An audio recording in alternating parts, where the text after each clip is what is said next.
return of export selected audio.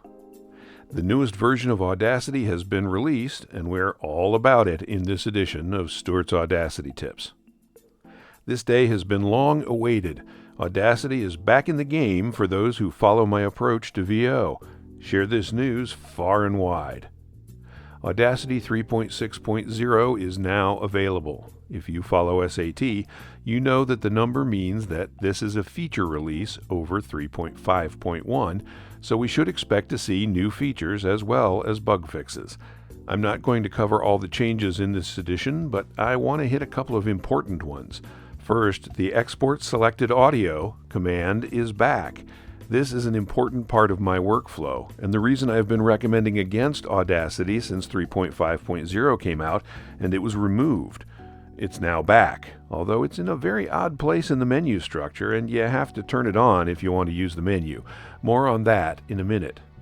More importantly than the menus, for me, is the fact that you can map the Export Selected Audio command to a keyboard shortcut.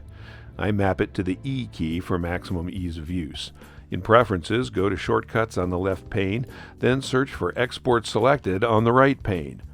To map the command to the E key, follow these steps.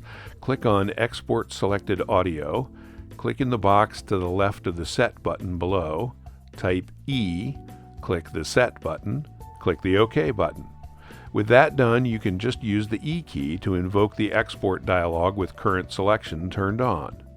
If you want the option available on the menu, you need to make it appear first. In the View menu, click on the Enable Extras menu.